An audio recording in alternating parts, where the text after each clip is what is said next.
And good afternoon, everybody. This is Grant from State of the Spark. And I feel calm. And if you're getting a calm vibe, you know that I normally like jump in here and I get in your face and it's all about State of the Spark. But me and Chandler Jerrico were just talking, and this guy, I haven't talked to him. I probably talked to him once years ago when we met over crypto or something like this back in the day, or Chris McLaughlin coffee somewhere. But he and I were just chatting and catching up a little bit on where he's at. And I think you're going to find it super profound. Chandler is a multiple founder, and we were just kind of talking even about titles that we should give him. And it was one of those things where we're like, should we call you a spiritual entrepreneur, a multiple entrepreneur? We don't know.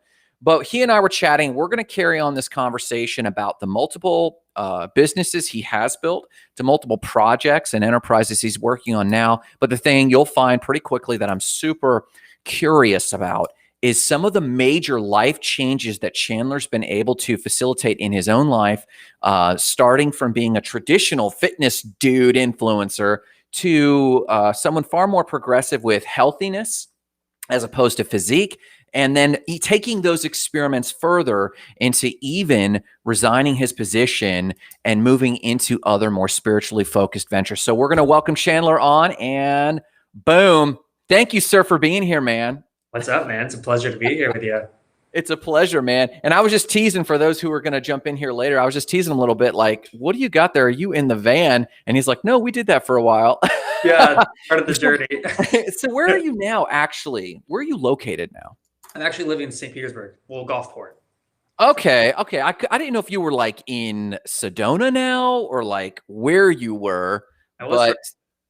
Yeah, for a while. Now, St. Pete's actually becoming a hub for a lot. I've seen with Tony and Nick and a lot of these guys. What do you think's going on in the there? What's the vibe? Yeah, I think it's a multi-layered question. I think people are trying to escape, or not escape, but I think people are trying to get out of the concrete jungle, being Tampa in this sense. Yes. And because the lockdown kind of brought on a whole bunch of things where, like, when nothing's open, I think Tampa's maybe a little bit less exciting. Yeah. St. Pete has the beach, but I think ultimately St. Petersburg's always had kind of a rising collective consciousness coming up. And I think right now everyone's spending a lot of time going inward. Yes. St. Pete just has a lot more laid back vibe versus the very masculine hustle, go type of personality. And Tampa might have a new wave of entrepreneurs that are coming into there, but I do know that a lot of the I wouldn't say seasoned because I'm only 30 right now. But I would say people have probably been over there for the past, 5, 6, 7 years are looking for something a little bit more laid back, but still continue that entrepreneurial journey. And that blessing for us. Now, you mentioned COVID, and we were just talking about this, and we didn't go deep with it, but you did mention it. We were talking before, and that was when COVID came down, a lot of shifting happened. And aside from the obvious business shifts, you and Jasmine went through, am I saying it's Jasmine, right? That's her name. Yes. You guys went through a journey. Had you already, well, first off, tell the folks about the transition you hit the road, but also anchor that to the timeline of when the change happened for you at Rebuild. So what happened when COVID hit? So COVID hit in January, I guess, somewhere around there, January, February. Yeah.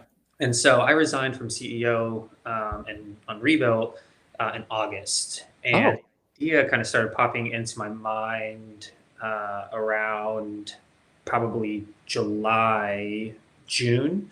So it took about 2 months to actually finalize the decision if I was going to resign or not. But there's this sense of incompletedness that was inside of me. And this is the second time in my life that I felt this way. So I'm going to jump back 5 years from now. I used to own a business called Frontline Ready, which is an automotive reconditioning company. We built that up to 7 figures, and I was making the money that I thought that I wanted to make. I had the toys and things and lifestyle that I thought was going to bring me to this happiness. And for probably like 6 years, 7 years, I was chasing this dream of once I get to this financial abundance, I'm going to feel complete and fulfilled. And so I get to that point, I'm 25 years old, or I was 25 years old at the time. And I'm like Yeah. looking around, I was like, I don't feel complete. I was like, I need to make a change. And Yeah. so I did some really deep diving on myself and realized like this isn't the path I want to take. I tried to imagine where I was going to be at in the next 10 years and I didn't want to be there. So that's when I make a shift inside of myself to change the trajectory position I'm going towards in my life. So sold the company, moved to Tampa and started Rebuilt. And I had that same feeling kind of with Rebuilt. Like I loved the business when I started the business. I still love the business today. Obviously, like it's an amazing thing for people that are on the go. But there's still something inside of me that felt a little kind of like not fully there. Felt a little empty, I guess. And so I made the decision to resign as CEO. And on the flip side of that too, like one of the things that a conversation that I would have come across was that my life was probably a little bit easier because I had a company that could support me. Yeah. Yes. So we were talking about this. I wanted to prove to other people. I'm knocking things all over here. That's all right. I wanted to prove to myself, other people, that just because I had this business, which I'm again very blessed and privileged to have the opportunity to build, that I could live without the complete financial income of it. And I want to take time too to dig deeper on myself and really peel back these layers of who it is that I am. Like, what is it inside of me that really makes me feel fulfilled? Because a lot of my businesses have been built from the stemmed point of childhood. When I was like 8 years old, my parents got divorced. And a big reason that I perceived them to get divorced at that time was because of money and fights that were happening around money. And so in my mind, my parents weren't happy because they didn't have the financial income that they needed. So it was programmed to me very early on that if you make money, you'll be happy. And so I chased this illusion. I was, in college, I was teaching firearms classes. I was traveling. I was always trying to start this next business venture, different sorts.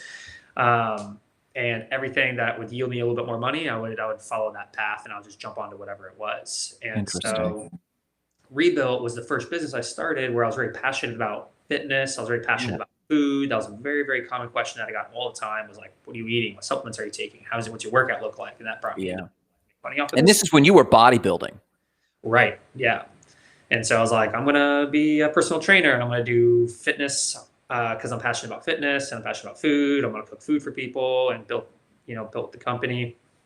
And so after I got to the success level that I thought that I wanted to get to, I was like, which definition of success is it that we want to go by, right? Yeah. I realized I still had that emptiness inside of me, and so one of the things that I realized is that all of these identities of success that I am relating with was programmed into me by society, telling me this is what success looks like. My friends, my peers, my mentors, this is what success looks like. But I never defined success for myself. Like, I never told me what success looks like for me. What's it look like for Chandler Jerrico? And that was a massive question where I was like, I don't know. Does it involve money? Does it involve property? Is there friends? Are there no friends? Like, what do these look like? So I resigned as CEO and I started this internal journey. So I had an external journey up until I was about 28. Yeah.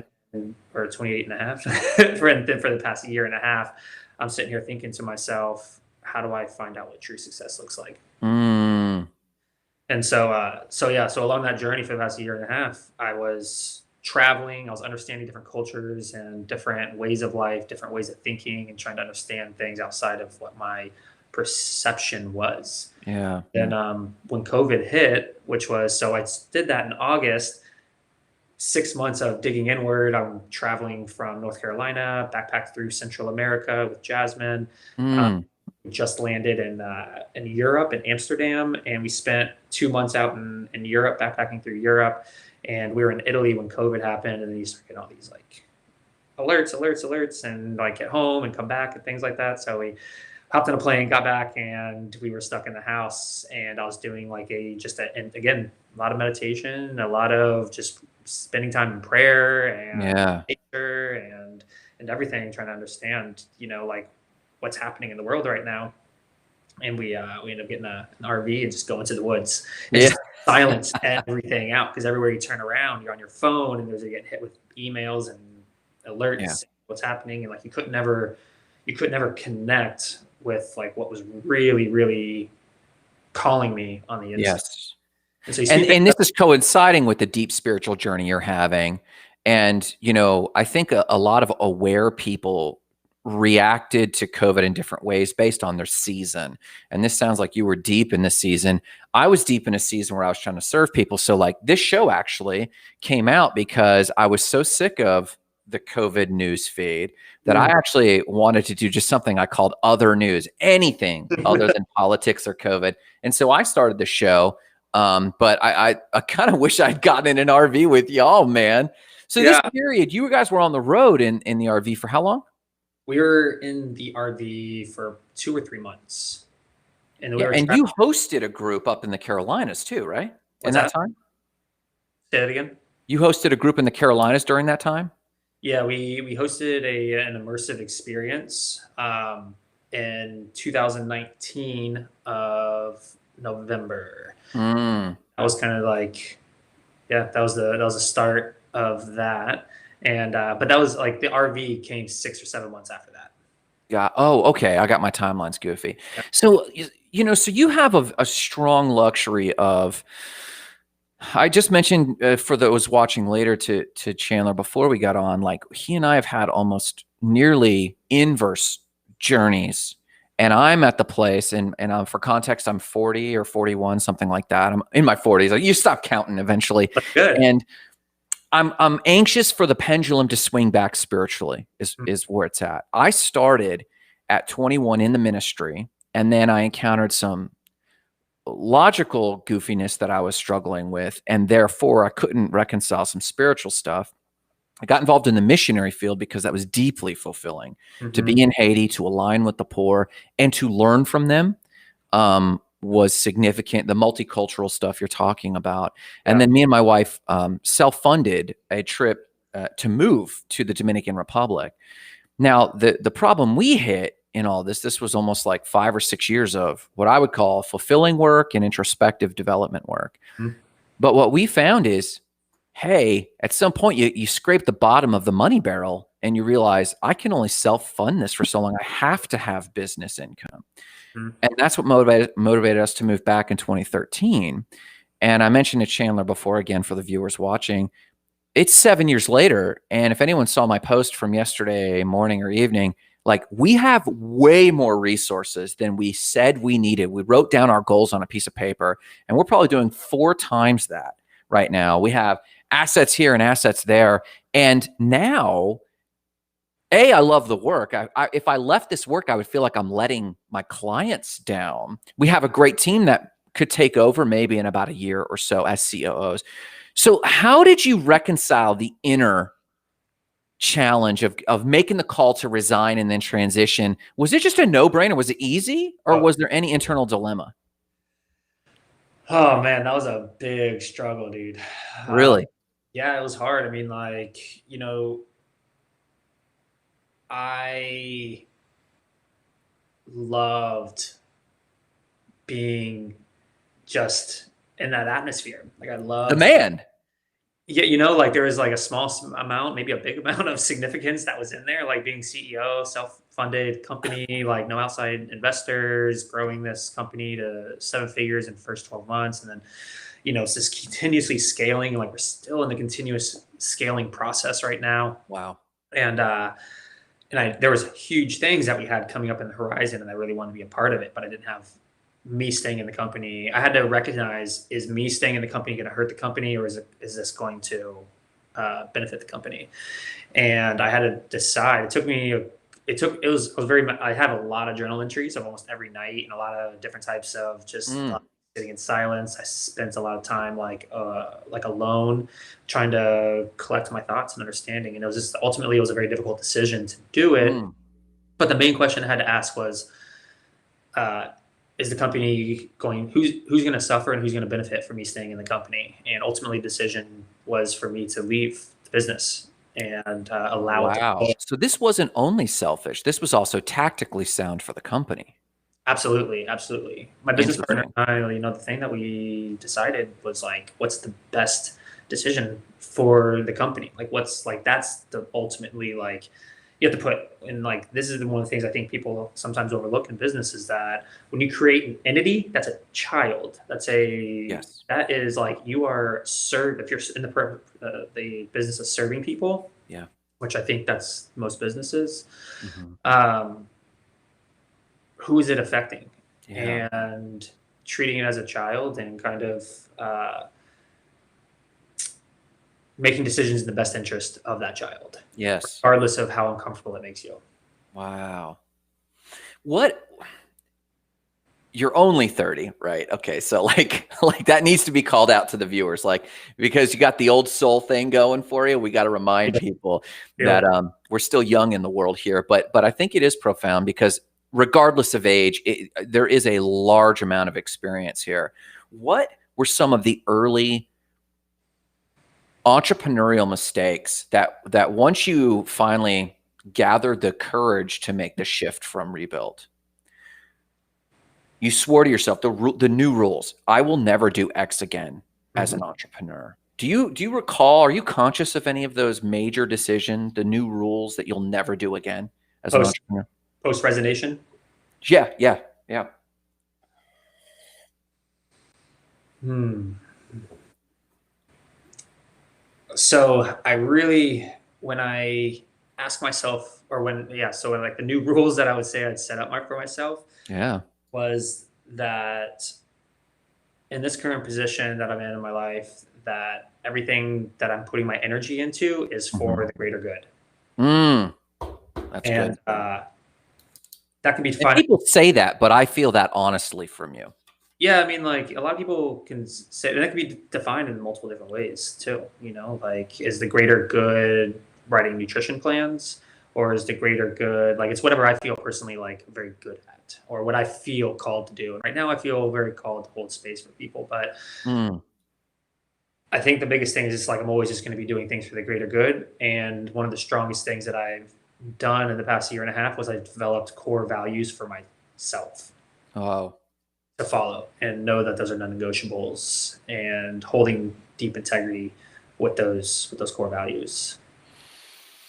man, that's huge. It And helps a lot in making decisions and yeah, knowing you're in alignment with you're just making sure you're in alignment. You're staying in alignment with like the agreement you made in yourself, and that's what builds ultimately the confidence. That's what yeah. building your integrity is, keeping a promise to yourself. Man. Now, you also mentioned two dynamics. One, well, let me just say them out loud and then we'll circle back to the first one.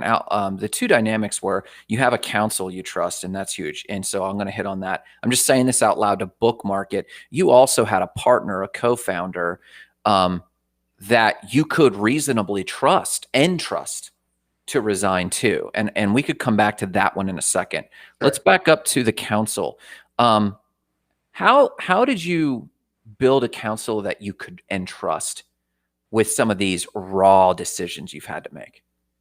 Yeah, I mean those that comes over time. Mm, I think so many people they when someone starts off on this entrepreneur journey, or even like just like wherever they start in the journey, doesn't matter. But when people start getting to the point where they're like, I need to find a mentor, yeah. um, they want to search high and low for mentors, Hmm. and like that's their sole focus is to find a mentor. And I'm a believer that a mentor will come into your life at the right time when uh, when the Mm, time is right. Like they will come. Like you can proactively seek one and still find a good one, but you're gonna know when you find a mentor that is like in your life for a long time. And those mentors can come in the forms of children, 7 years old, 8 years old, that you've learned profound things about because they have a different view of the world. Like they're not viewing the world through the system that we've been brought up in to understand how we need to operate in the world. They're mm, childlike behavior, and like you can learn in abundance from children. mm, You can also have mentors that are specifically just for your relationships, specifically for your business. You can have them being 50, you can have them being 20. And so I've built a council over the years of people that I've been introduced to, Wow. and just keep in contact with them and Yeah. talk to these specific people about business decisions and relationships. Talk to these specific people about, like spirituality. And so I have probably about 6 or 7 people that I really, really deeply trust their decisions in. And a lot of Yeah. times people that just I'm inspired by and I want to learn by. Yeah. And so the way you describe it, I think a lot of people, when they think about a council, they anchor that. First off, they don't call it a council. They switch the term to advisory board, right? Right, right. That's often the term. And it's often attached directly and solely to a particular project. But the sense I get from the way you describe it is that these are people who you sowed relationship into. Absolutely. Interesting. And, because sometimes, the question I was going to ask for a lot of my viewers that I'm very familiar with, they're always wondering, should I compensate these advisors? And if you're asking that question, the seed of the relationship's probably a little off, right? Could be, like I think there's a position for that. I think there's an area for that too, because I've paid for advisors as well, and coaches, and like those coaches can act Mm, as your part of your council, and some council members are temporary, some are lifelong. yeah. And Yeah. so I think it'll change in that moment. Um, Yeah. a lot of Now these people, oh, go ahead. 5 or 6 years, Mm, maybe some longer. One or two of them for 10 years. wow. So this relationship you had with a co-founder, as your COO, did you go into this with partnership because that's a risk averse strategy as an entrepreneur, or were you guys just bros jamming on an idea? Like, where did this partnership come from? So he came in the picture a little bit later. He came out Oh, where the concept was in motion and going very infantile early stages. Like he was probably, or not probably, he was a major component to growing the business to where it is, not only today, but up to the point of where we interesting. got to when I resigned. But in the Okay. beginning, it was just me cooking, meal prepping. So the business is, yeah, the business, like I'm sure you know the business, but for the sake of everyone else that doesn't, like Yeah. the company is a meal prep company. We cook meals in individual containers. We ship them to people's house. And so for me, like I was just meal prepping every Sunday by myself, and I was a personal trainer, Mm, online trainer.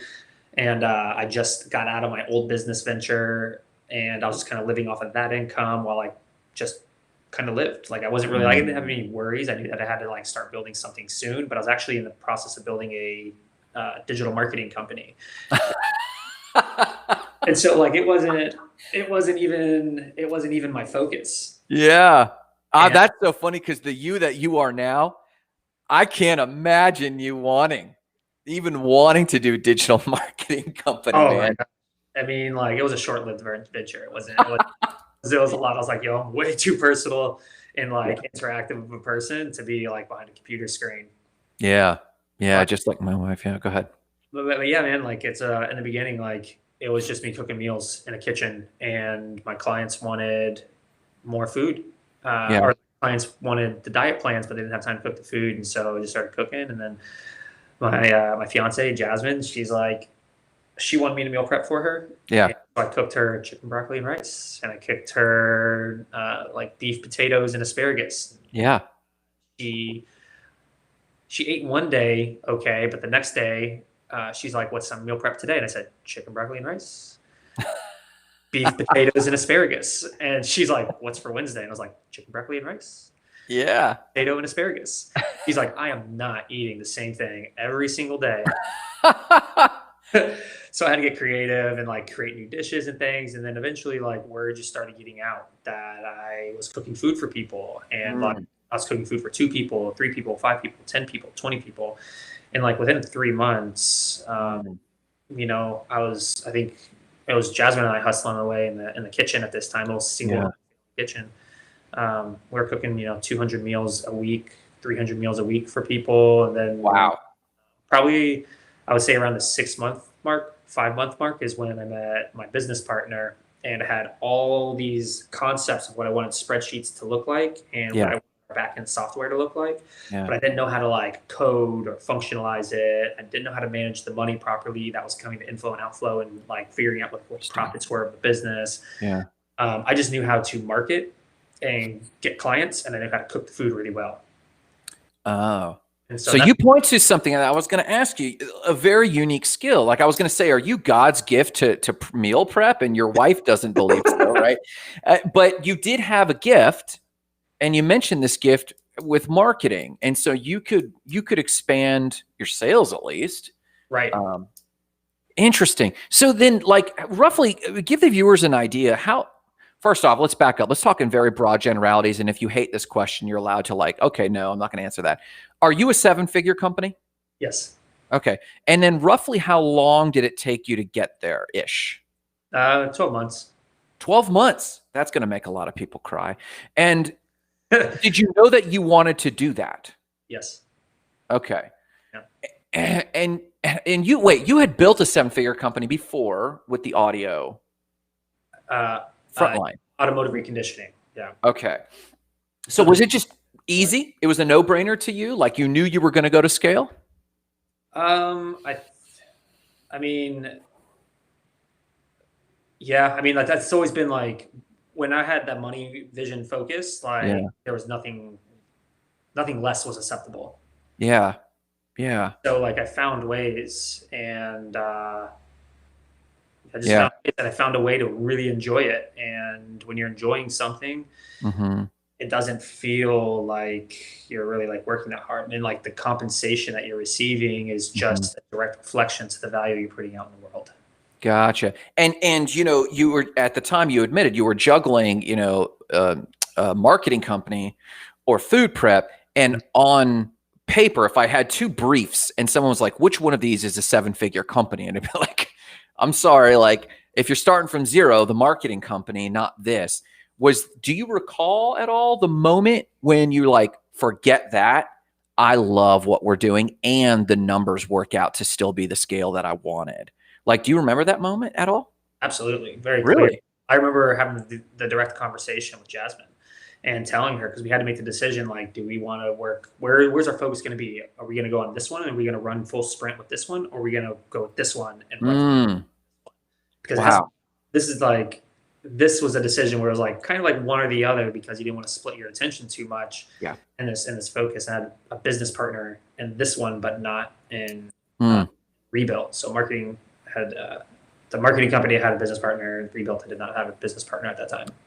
So was this decision, going back to this conversation with Jasmine, to the best of your recollection, was this a passion decision pivot point, or was this the practice of scalability? This was a decision where I was like, I'm running out of money. What's building me the fastest income right now? Truth. Yeah. Truth. Right. Okay. And it was fortuitous though, that it was also more in line with how you love to bring value to people, or a closer line of sight. Yeah. I realized in marketing, like both projects were passion projects. So like my digital marketing company was primarily going to be for, fitness entrepreneurs and building back-end funnels for them and scaling their digital courses and like online engagement. Yeah. And it took a lot of front end for me. Like what I was understanding at that time was like it took a lot of front end time investment and a lot of front end financial investment as well, a lot of split testing.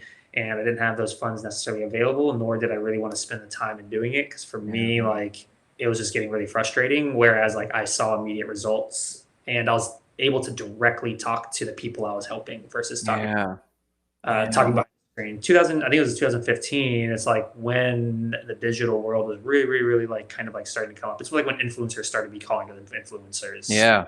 For me, in my world, that's what I saw anyway. And so it was like an uncharted territory, and I wasn't super familiar with it. I've always been told, don't invest in things that you don't know much about. Grow what you know, is my millionaire mentor taught me. Grow what you know. Exactly. And I knew food really, really well. And I knew the fitness industry really, really well.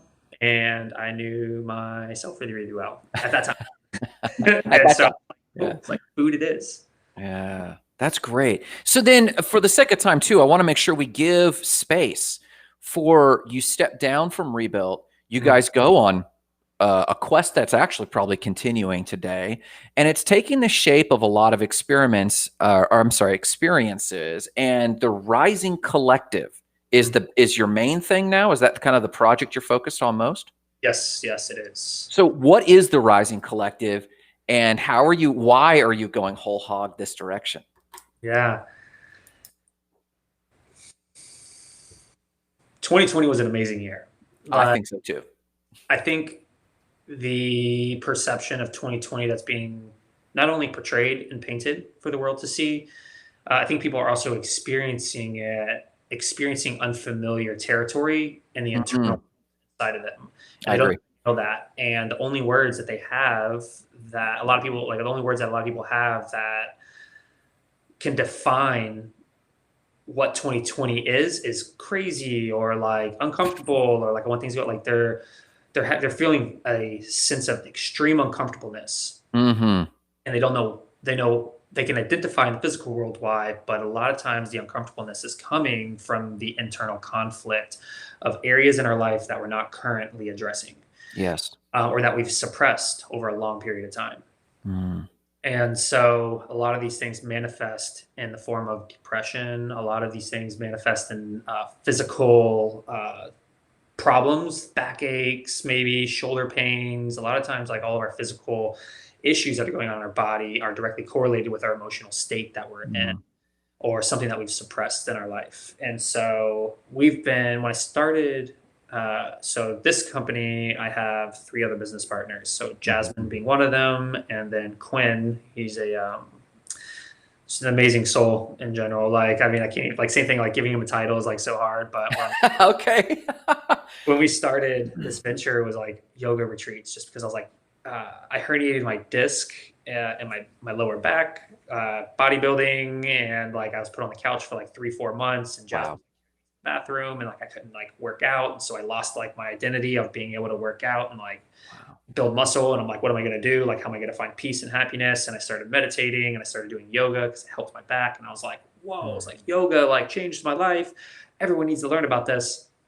And so I started hosting yoga retreats with Quinn and Jasmine, and we had a great success in the first one we did. And then we had another one planned for Costa Rica in Mhm. 2020. COVID hit, and we're like, okay, how are we going to host retreats when no one's allowed to like meet up or anything like that? Yeah.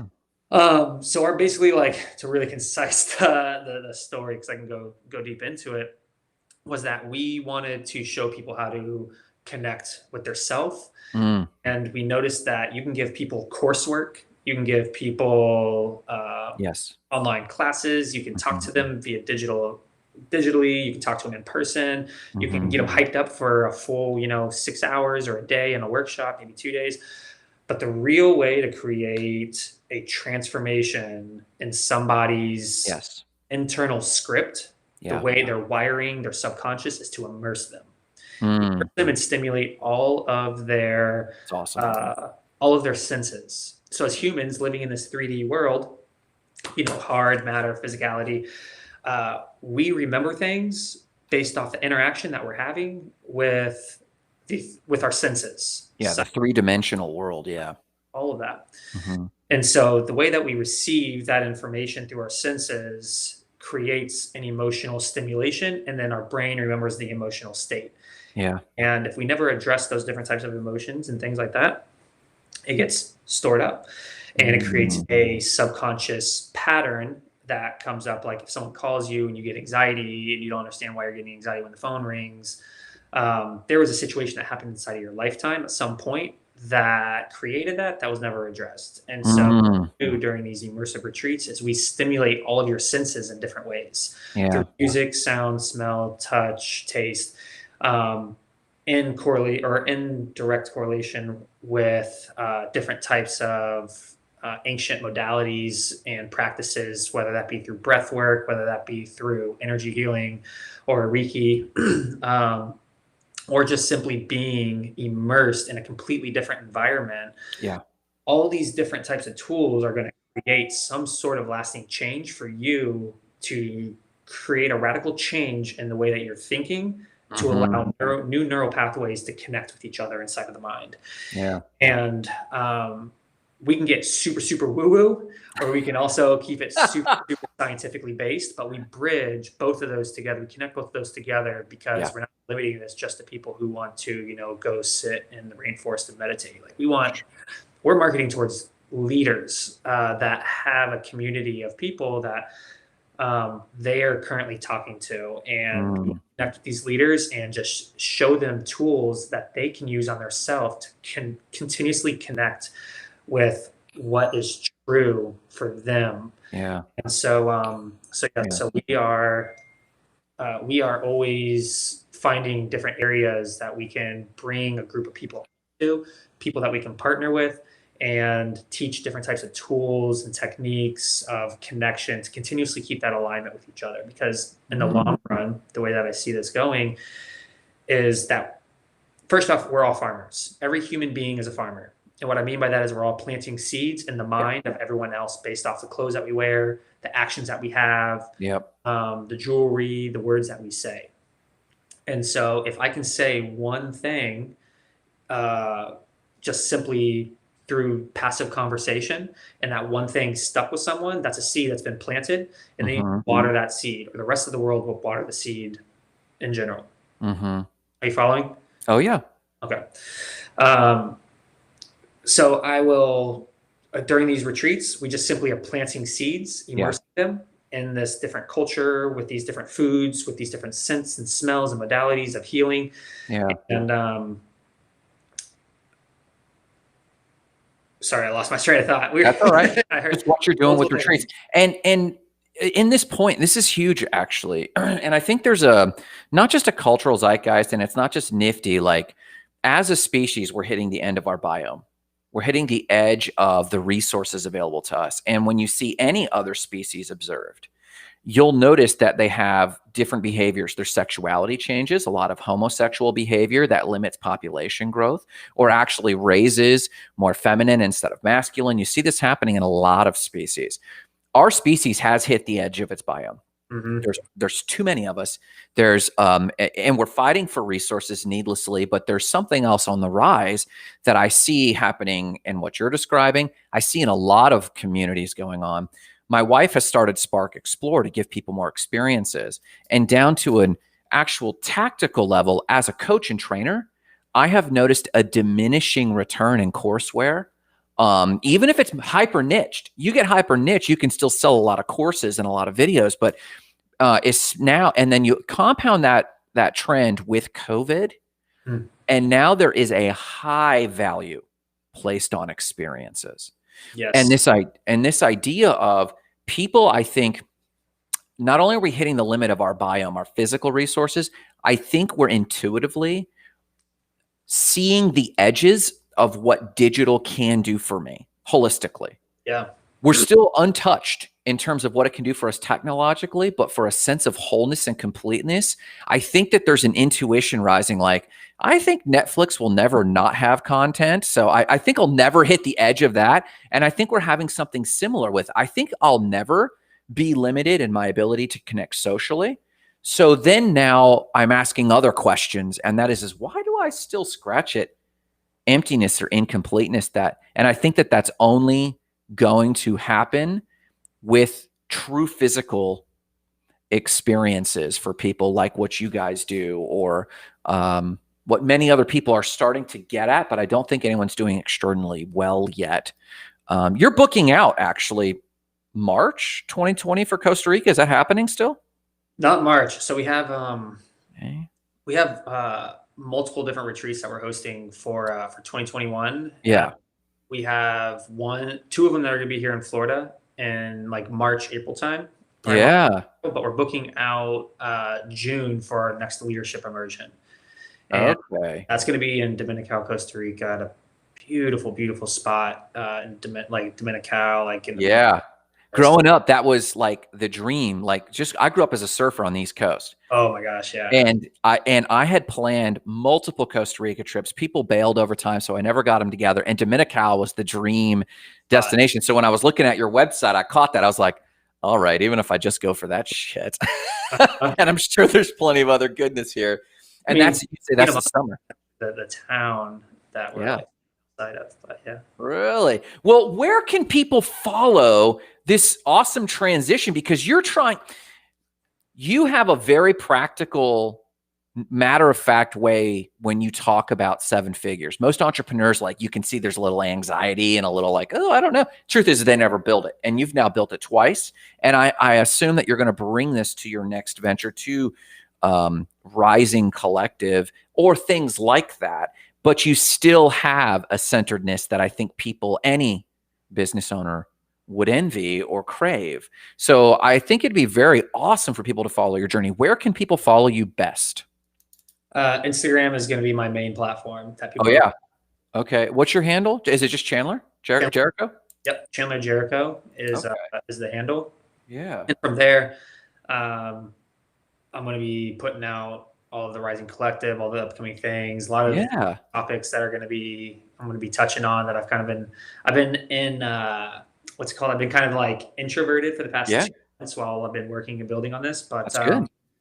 Yeah, I have a lot of things that I want to cover. I think now it's time to really like, man. Inner work. I've been doing the inner work for about 1.5 years now. So I think enough inner work. Like, you always get to that point in life where it's like, is now the right time?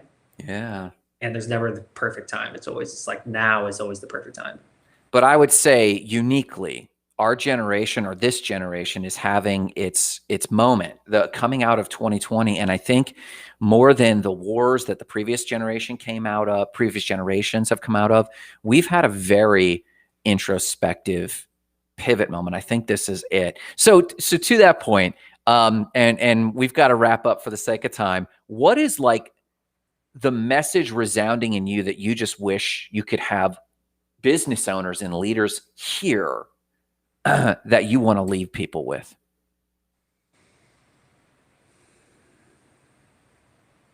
Trust yourself.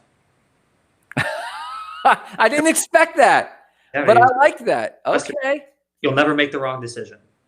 No matter how you split it, you'll always make the right decision, because that decision that you're currently making in this point in time and space is the decision that you believe is the right decision. And so for that is the right decision. 20 years down the road, when you look back, or 10 years down the road, when you look back and you're like, man, I made that decision. It got me to this point here. If you made a different decision in this point in time, speed up to 10 years, you'd be potentially in a completely different space. Yeah. So my biggest decisions, my best decisions in my life, regardless of what the outcome was in the immediate, has always been the best decision. And now it came from a space of trusting myself. Wow. And where can people learn more about the Rising Collective? Is that still your Instagram? Is that still the best way for people to learn about Rising Collective in general? Yeah. So we have an Instagram page called the Rising Collective. Okay. People can go to. It's also linked in my Instagram as well.